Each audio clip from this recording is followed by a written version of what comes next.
doing planning events for your chapter, your community, and more. So I hope you find this presentation or this discussion very helpful to you. And first, I would like to, if you can in the chat, give me an idea of what your role is in your chapter and where you are from. You can also just unmute if that's easier too.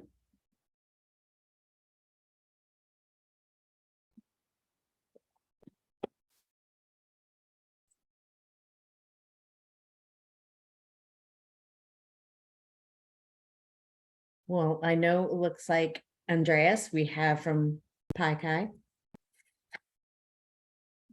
I'm like trying to see the full name. It's like on a little screen for me.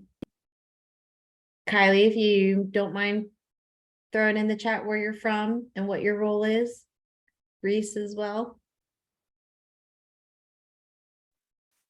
Hey, so I'm Reese. I'm from Eastern, so is Kylie. We're in the same chapter, actually. Oh, awesome.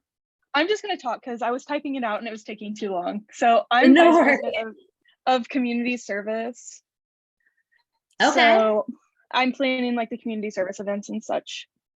It looks like Andreas is also VP Community Service. So that's good to know because maybe we can kind of gear our discussion that way. And all right, awesome. Well, I will just give you some background on myself.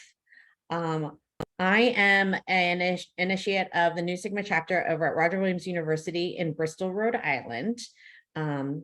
20 plus years ago, I was initiated and a founding brother. I actually received my silver helmet right before the pandemic started in 2020.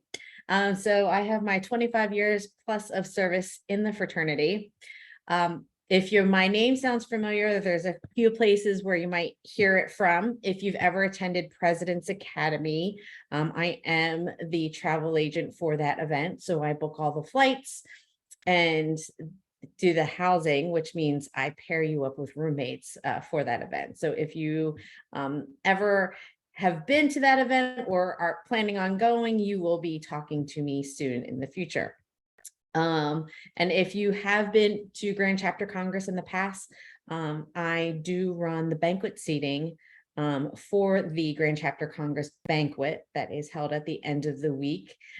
So throughout the week, usually there with a table with my cohorts and just getting everybody seated for that massive event that we have. It's, what do you say? What's the most we've had at that event, Heather? About like 1,200, 1,000? I think 1,200 in New Orleans. Yeah. So it's a pretty massive event and it's not something we can just say, hey, go ahead and pick your seat. We learned that long ago. I think we've been doing it for about 11 years now, which is about 6 congresses, right? That we learned this needs to be something that's a little more organized. So it's kind of like wedding seating or even banquet seating at your own chapter, just on a larger scale. So that's my role in the fraternity. So thus far, I've also held district director positions. Long ago was a collegian of the year for my chapter and region, but those were way back when. So I see we have somebody else. Welcome. We are just doing the getting to know you. Let's talk about the goals and objectives for tonight. We are talking about the importance of implementing committees and event strategy tools, and I'll go through a few of those with you. We're going to evaluate how combining activities can increase your chapter's productivity. So a few of you have mentioned that you're VP of Community Service. So we're going to talk about how we can commingle events, whether it be a community service and a professional event or a fundraiser and a community service event. So, really partnering up those things, because I don't know about you, but I remember my calendar being so filled with different events for the chapter, night after night, week after week. And it was just like, oh my gosh, you get to a point where, especially as an officer, do you feel like you are always doing something for the chapter every day? Show of hands, who can relate to that? So we can talk about the, yes, Heather, we can. We can discuss how we can combine events in order to increase your productivity there. We're also going to discuss what new challenges chapters face when planning events in person and virtually, and how to overcome them. We are in year 2 of a pandemic, and for a year, what, 2.5, almost 3? I don't know, I've kind of lost count. It seems like forever. But we are certainly learning how to work around events and how to make them a little more friendly in this, what we call hybrid state, possibly. And also it's just preparing ourselves for the what ifs. And I'll talk about some experiences that I've had personally with, making changes on the fly due to the pandemic and COVID and everything like that. So that gives you an idea of what we're going to talk about tonight. So let's get started. And I just wanted to share with you some event strategies and helpful tools that I have used in the past. And honestly, when I got started in event planning, it was with my chapter. I really had an interest in, honestly, like planning events, even in high school, with planning my prom and sorts. And then when it came to joining the chapter, I found my key role to be the one planning our banquets, planning our activities and everything. So really my event planning career started when I was in college in the chapter. And I actually wrote about that and my experience in a book I'm a co-author in. So it's kind of really interesting how it's come full circle, and I come back and share these experiences with the chapter, with chapters nationwide now throughout the fraternity. It's just kind of a cool thing. But anyways, one of the main things I like to use when I'm planning an event or just starting the concept of event is the 5 W's: who, what, when, why, and then our kind of how, but it's always like that W that's kind of weird, right? It's your basis for everything. And you're thinking about where you're going to have it. What exactly is the event you're going to be? Is it going to be a fundraiser? Is it just going to be a social activity? Is it going to be a community service event? Is it going to be all 3? How are you going to market it, of what the event is? Where are you going to have it? Is it going to be on campus? Are you going to take it off campus and have it at a venue that you're going to have to rent out? Who is going to come? Is it just chapter members? Is it pledges? Is it the whole school community? Is it anybody from your local area? Who, what, why are you going to have this? Are you going to have it? Is it, to introduce, is it a meet and greet for your chapter? Is it to raise awareness with one of your community service events? The same kind of questions we ask when we're doing any type of marketing project. We do the same thing with event planning. And then how of implementing it? Well, that leads us to who is going to help us, the other part of the who is going to help us plan this event, and how are we going to implement it? And that moves nicely into committee roles and divide and conquer. And I talk about this because from experience, I always feel like I'm somebody who can relate to this, who just needs to be in control and will just handle everything. Is there anybody online with me that feels the same way? Like it's, yep, see, Kylie has me. You know, whenever you're doing, it's like, I would just rather do it myself because I know it's going to get done right. Right? Have you heard yourself say that before? Well, honestly, and especially throughout the pandemic, you cannot do it alone. Trust me, I know you can do it as perfectly as you want to execute it in your brain, but honestly, you know, you want to utilize committees and other folks to rely on and to help you out for several reasons. One, burnout. You can plan all the events you want and say they're perfectly, but then there's going to get a time it's like, I don't want to do this anymore. I'm done. I do too much of it.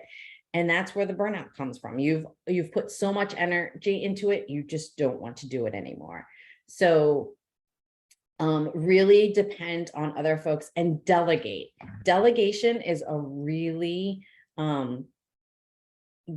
excellent tool to use within your chapter.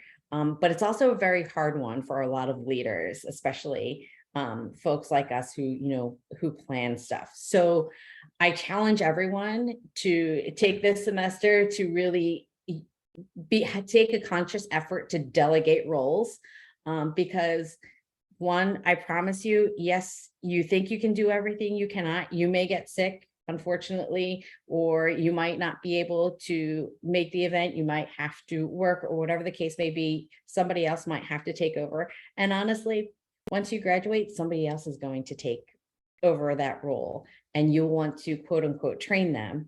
And the best way to train them is to delegate tasks to them. So really utilize committees and roles.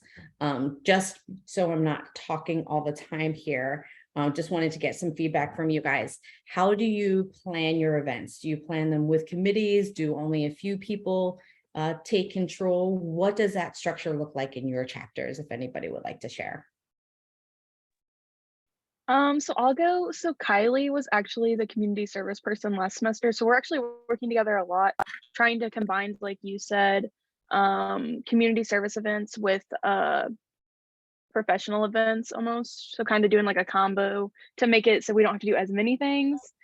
Exactly. So we've been working together doing that. So we do kind of work in teams, but then we discuss and agree on everything kind of as a group because we're still a smaller chapter. And that's perfect. And, you know, it's going to look different for everyone based on what your chapter looks like. If it's a very small chapter, yes, some people are going to have to take dual roles. On larger chapters, you can delegate to other folks that want to be involved and can be involved. What types of event, if you don't mind, if I put you on the spot, do you mind sharing what types of events that you've combined that were successful as community service and professional or community service fundraising? Actually, we're in the process of trying to plan some currently since we just got back to school. So we haven't done one yet, but we were considering doing, I don't remember exactly. We were all over the place. We have like lists of different ideas how we might try, but I know some things our school's starting like with alumni. They're going to be like mentors to different business students. So we thought about maybe having them come in, and then I don't know, we're kind of still thinking about it. No, and that's perfect because, you know, there's relating, thank you for sharing, but relating to your alumni and mixing it with a professional event is a great way to really get them involved. But like you said, like listing it out, part of checklists and timelines, you know, I make hundreds and thousands of checklists every day. I have to-do lists for all sorts of projects all over the place. I tease myself because I have like all these little fancy notebooks and everything that I claim I'm going to use, but they usually just sit there. But I have all intents purpose, you know, all good intentions of, you know, listing out everything that needs to be done.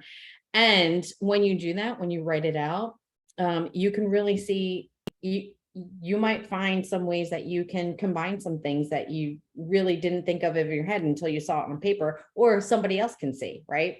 So when you talk in a group, just that collaboration can really help. So thanks for sharing with that. So yeah, and checklists and timelines. If you would like for me to share, I have some of mine that I can share with you. And let me see if I can bring them up. I have a really simple one Let me see here.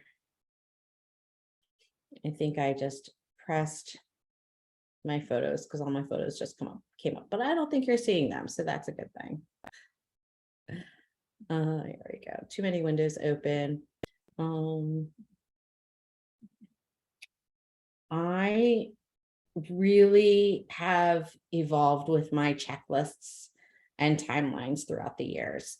Sometimes they work great for me on some projects, other times like this is not working and how can I change this? And there's never one right way to do it. Sorry, I'm just trying to get to my Delta Sig folder. Speaking of lists, you always have that one folder. All right, so I'm going to share right now, just for a quick second, my sample checklist here. And I find this very helpful. You'll see that I developed kind of like a completion of a percentage rather than just done or almost complete or shading in. And this is just one that I put together. This is a sample I put together based on any type of event. First is always developing the goals and objectives of it. Who's going to be responsible for that? Is that the team? Is it your chapter president? Is it your executive committee? That's the responsible party of who's going to do that. And this really helps you work on that delegation skill of making sure, the people that want to be involved or should be involved are, and just keeping everybody on track. Identifying your target audience, like we were talking, like I had mentioned before with, is it just for your chapter? Is it for pledges and the chapter? Is it for the whole school community? Is it for the whole community where your school is located? Establishing your budget is fun, and that could be a whole conversation and a whole, I feel like, a webinar in its own, doing event budgets. Securing the venues, confirming your presenter, your activity. I don't have to read all of this, but these are just some types of items. And you can add to this anything specific. So this is more of a checklist of what needs to be done. It's not necessarily a timeline, right? Timelines are kind of different. And I can pull up my sample timeline for you. And let's see here. So we mostly have the task and activities, who's responsible for it. And timelines are always, they have a set deadline. There are going to be a few that are ongoing, but then that's, does it belong on your checklist? Does it belong on your timeline? But if there is a completion date to it, it's usually on your timeline. And these are just some common tasks or activities that you can add on, that you could include in a timeline. So I really encourage you to relieve some of the stress of what needs to get done is put together a checklist and a timeline, two very important things in the planning process, in order to really help and kind of organize your chapter in the planning stages of your events. Let me go back to the presentation here. And then I had here local, state, and federal resources, and that's more about contingency planning, more has to do with rules and regulations of basically anything within your school community, with the fraternity, and in your local area. If you're having a community-wide event, you want to make sure that you are kind of in control and following any guidelines that you need to, and utilizing those resources to make sure that you are planning your event within, I don't want to say certain guidelines, but that you're having a safe event.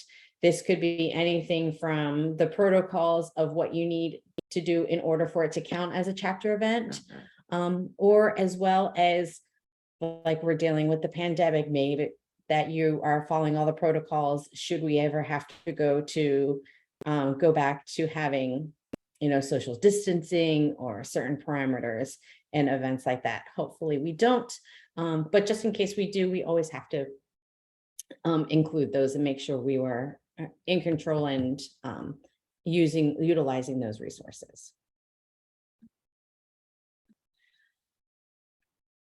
More on contingency planning. We all hope that our events will go on without a hitch, right? Outdoor events, we don't want it to rain. We hope our speakers will make it, especially if they're flying in from somewhere, making sure they don't cancel on us. But what happens if our professional speaker is sick? What happens if the tour we're supposed to go on in the city decided that due to COVID, they had to cancel all tours? What are our contingency plans? And how do we make sure we have those? These contingency plans can be as simple as, if we do not, if this event cannot go on, we will postpone it to this date, or we will cancel it. So you have to know what your plan B is, right? So in creating a contingency plan, you want to assess and prioritize the risk. Make sure you have it in writing in order to disseminate it and make sure everybody knows what the plan B is. There's always going to be cases where things, you might not plan for everything, and you have to get together with your chapter, and have an emergency meeting to figure out what's going to happen. But that's all in the communicate and share with your committee and your stakeholders. And you may start it in the planning process and have that plan, but you want to revisit it throughout the whole planning process just to make sure that it still is, that it will still work for your event, and if it's still applicable. For instance, I have recently, because of going back to in-person events, I am a full-time convention planner, and since 2020 until 2022, honestly, I did not have an in-person event. I had my first real in-person event in March 2022. So I was hybrid, and I was doing a lot of virtual events with groups of anywhere from 2,200 people down to 10 people. They ranged in all sorts of sizes and everything. So when I had my first meeting in March, I really did have to have those contingency plans. There were people still hesitant about going to an in-person meeting and being in a group of people and being in a meeting room with 20 people they didn't know from all over the country who have traveled and been on airplanes and everything. What were the protocols? Were they masking? Were they not? Were they vaccinated? Were they not? And so I had to have many contingency plans in place. What if my speaker couldn't make it? I deal with a lot of folks who are traveling in right now. And as you've heard on the news, travel is not easy these days. Flights are getting canceled left and right. People aren't making their flights. So there's a lot of components and factors that you have no control over that you still have to plan for. I was at an event this summer where I went in as an attendee, and all was well and good, but by the third day of the program, I was approached and said, "Hey, you're a meeting planner and you know this event, we may need you." Basically, what happened was that the staff that was running the event, one by one, started to come down with COVID. And they were basically quarantined away for the rest of the meeting. And as the days went on, more people started going into quarantine or had to be isolated. And by the end of the week, even the head honcho was also quarantined by the end of the night. He wanted to see the whole event through, but by the closing banquet, he was like, I gotta go. And me as an attendee of the event ended up being the meeting planner of the event. So, now that I think about it, I was like, do I have a contingency plan for that? What if I go down at one of my events? Do I have somebody in place that I could be like, here, I'm putting this off to you. So, I don't expect you guys to have that type of situation in your chapters as small chapters, but you do have to have some kind of contingency plan just in case you as the lead planner does go down with COVID and you have to pass it off to somebody else. We're finding that more and more necessary as dealing with this pandemic and learning everything that can and has happened with it. Even without the pandemic, I personally had an event that I was the lead planner on, and it just so happened that my daughter was graduating. I have a 12-year-old. She was graduating from elementary school halfway through the week of the event. She's my only child, and I was not missing her elementary school graduation. So I took it upon myself to make sure I had to be down in Florida, and I live in New Jersey. So I said, listen, I am going to be away for one day. So I had to make sure everything was in place and set up for this meeting and pass it on to my colleague and say, you are in charge for the next 24 hours until I come back.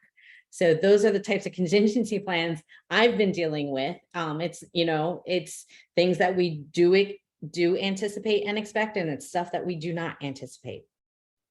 So I think in the long run, this whole pandemic has really have us take a broader look at our events and be like, okay, can this happen with or without contingency planning? And honestly, no, they can't. So I think all planners are really taking a closer look at their contingency plans and really being more thoughtful about them. So that's what I wanted to share with that. And it's kind of funny because I did this presentation exactly a year ago. I think it was like probably a year ago this week. And contingency plan, I'm like, yeah, I'll put it in there, but we're closing in on the pandemic probably, and we won't really have that. And I actually thought about taking out these slides, and I'm like, oh no, these are important things to talk about because I even had them happen to me recently. So I'll stop talking about that. Having productive events. And I think we were, alluding to this earlier when I asked you all, what are your positions and what are you planning? And it sounds like some of you are already having those really thoughtful conversations of how to make everything count, for your CMP points, and making sure your chapter gets credit for everything. There have to be certain components. So can they count as both a professional activity and a community service? I'm really happy to hear that you guys are being thoughtful about that process. And just, do you have any questions around that? Do you have any ideas that you want to bounce off? I think even as small as if you're going to a professional event, if you're bringing a canned good for a canned food drive, as maybe getting $5 off your registration fee, right? That's a smart way to do a drive and have a professional event. It doesn't have to be for a discount, but you can just say, hey, we're collecting. So when we come to this professional event, everybody bring a canned good, or everybody bring school supplies for the kids, or, blanket or something for the what do you call it? The animal orphanage. or whatever type of community service you have. What was really cool at Grand Chapter this year, show of hands, who went to Grand Chapter this year? Anybody? Yes, Heather, I know you went to Grand Chapter. Anybody? No one? All right. Goal is to go to Grand Chapter in Houston. It's an experience you will not forget. And then you'll just keep them coming back and coming back and coming back. But what was it? It was the Friday morning, Thursday morning. When did we do the blankets? Friday morning. Friday morning, and cards. And cards, yes. So it was honestly really cool because it bled into the business sessions, right? When they started it, like they were still making blankets, right? Friday morning, they carved out time to have the community service event of making the blankets. The fleece blankets where you just tie them. And the community service committee, had all the supplies there, had the scissors, had all the blankets pre-cut and everything. All the attendees had to do was just come together and just tie them. And they were all on the floor in the big general session room. And everybody was just sitting there. We had breakfast and everybody was tying. It was a great time. It was a great networking opportunity because, you're making these blankets. It's like, oh, hey, we can work on one together, or like 2 or 3 people would get together and work on one and just sit there and tie them and start talking about, their chapters. But what was really cool is it was time for business session and people didn't want to stop. So during the business session, there were still people on the floor tying blankets and continuing on with the business sessions. So it was a great way. And honestly, it's great for those people that have to fidget with their hands. Like my daughter always has to have some kind of fidget. And I was like, this would be great for her. It's productive to do, make a blanket while needs to sit there and fidget. But I think that was a really great opportunity for us to really pile up. And then even we had some speakers come. We had the Ronald McDonald guy come and talk during that time, right? And talk about the impact of our pop tab drives and everything. So it was just a really cool opportunity to see. It's like wasn't all about business in that room, which usually, you walk in and everybody's in their business attire and it's kind of we're talking about proceedings and everything, but we still had fun and kind of relaxed, and just seeing a bunch of people sitting on the floor tying blankets was just really cool. So I encourage you to go tie blankets at your next chapter meeting. Maybe it will be fun. So if you've had a few minutes, can anybody share? I know, Reese, thank you already for kind of sharing that, but have I jogged any ideas from anyone? Seeing what types of events that you've combined in order to really be productive. This is my time to take a sip. And feel free to unmute yourself and speak, or put it in the chat. Either one is fine. Oh yeah, I need to make sure my chat is up. I know you talked about blanket making. We actually did that last semester as just a group for volunteer activity, and then we just bonded kind of with our new members. We're actually doing blanket making during recruitment this year, so we get to sit and meet the potential members and stuff as just something fun to kind of get to know them. They can kind of get to know us not as professionally, they get to know us on a personal level. So I really recommend that to other groups as well. But yeah. And good scissors. I think yes. we came home with on that event was that, there were some scissors that were kind of dull. So just make sure you have good scissors. Sorry. Any others? We just keep on, thinking of it. Hopefully this will jog your mind to really think about how to make your events more productive. What else do I have here? Talking about planning events during the pandemic, and I alluded to this earlier. every time we think we're out of harm's way, something else usually comes up. Now we have to deal with monkeypox, right? How is that going to affect us? Has anybody had any challenges? I mean, this is what I really want to know, is how hybrid have you been doing online meetings? Did you start with online meetings? Did you just continue with in-person chapter meetings? How did that go throughout the last year and a half, or how is that going? Are you finding it more productive just to have Zoom meetings, or are you still getting together in person?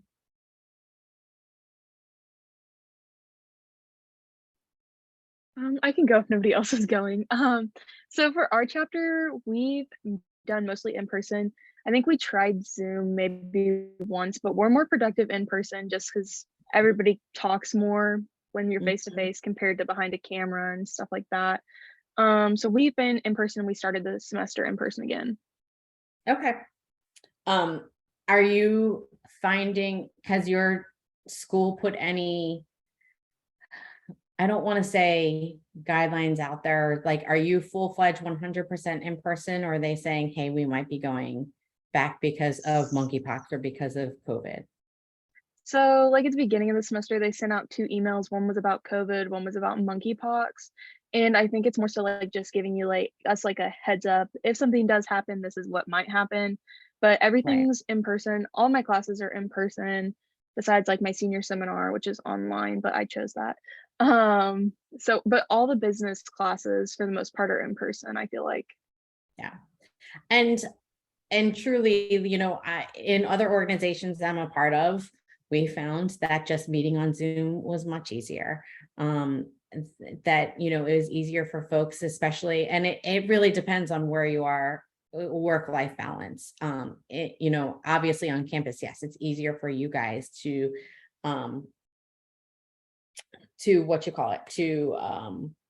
meet in person. But like for folks that are, working in different areas and everything, they might still need to log in, and it's easier for them to participate via Zoom or Teams or whatever platform you use, virtual platform. But I think what we learned a lot during the pandemic is that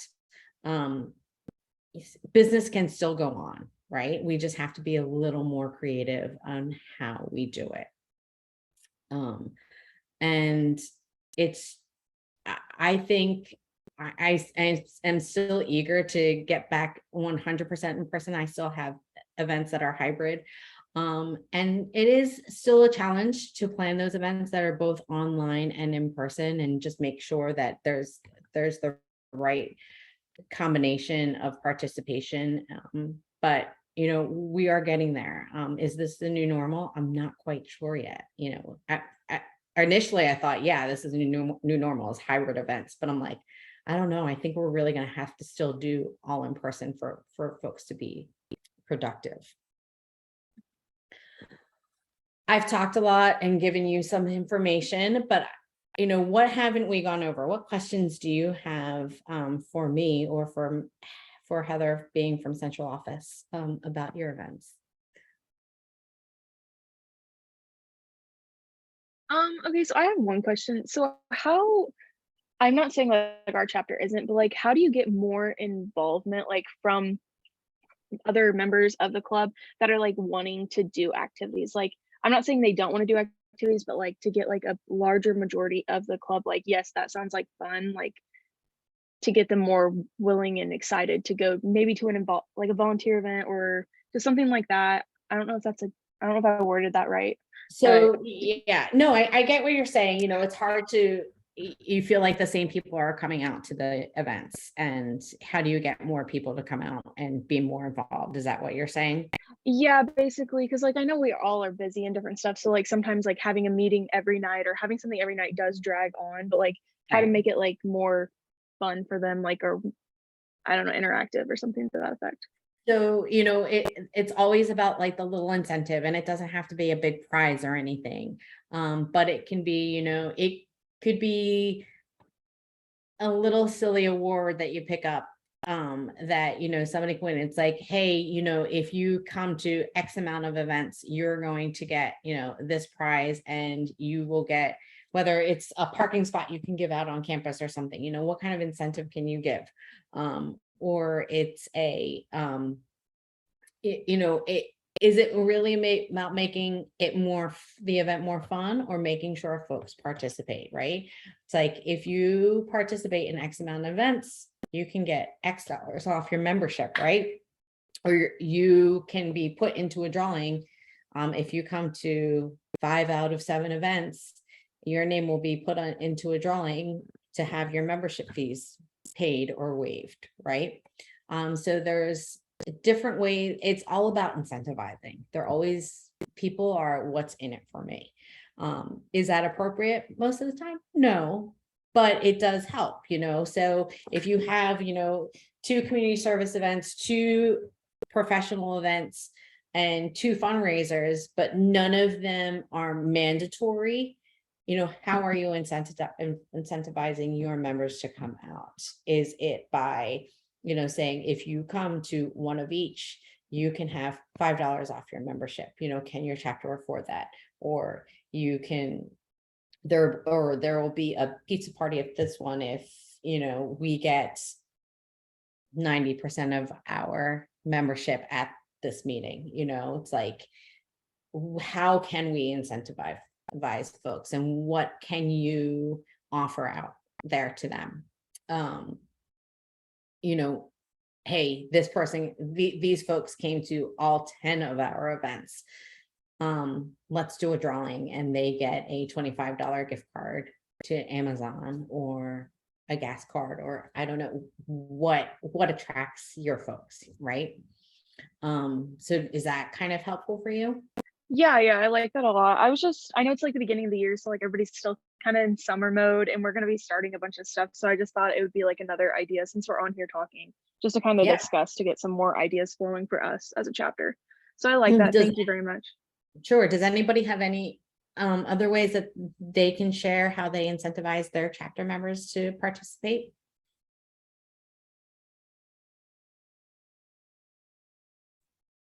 So I can speak a little bit maybe, besides incentivizing, but like getting their buy-in for an event. So like get them involved in the planning, or ask them like what kind of events they want to do, because if they're involved, they'd be maybe more likely to attend.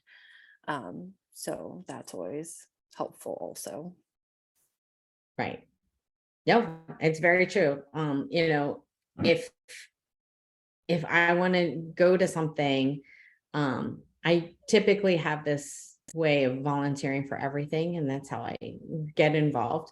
But there's always something in it that I want to do, and that's why I volunteer. I'm not going to volunteer to, I don't know, walk dogs, because I'm just not a dog person. I would rather, go to a race and hand out water to all the marathon runners, and that's like a cool community service. That would just be a cool event for me to go to, and hang out with my friends. So, organizing something like that, or if you, really challenge your members, be like, okay, here's the ideas box. We encourage, we'd like to see everybody put in 3 ideas of events that you'd like to see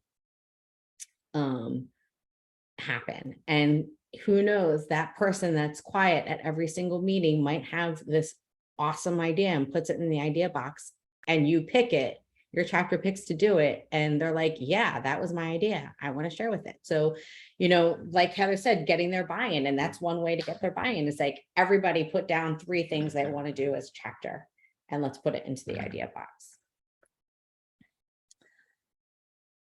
Any other suggestions? All righty. Well, we've gone for about 45 minutes. So I would love to give you back some time. I just want to make sure I covered everything.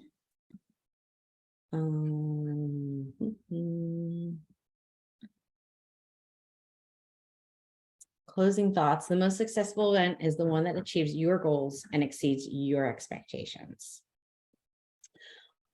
Very, very true. I hope you took away something from tonight's presentation. And I'm always here and willing to talk. Here are ways to contact me. Feel free to email me or find me on LinkedIn or Facebook, or however mode of social media you'd like to find me on. But yeah, I hope this was helpful. And I always enjoy talking with chapters and finding out what they do for their event. So even if you just want to share or just run something by me, I'm happy to talk it out with you guys. Otherwise, I'm going to give you back some time to your evening, but thank you very much for joining us. Thank you.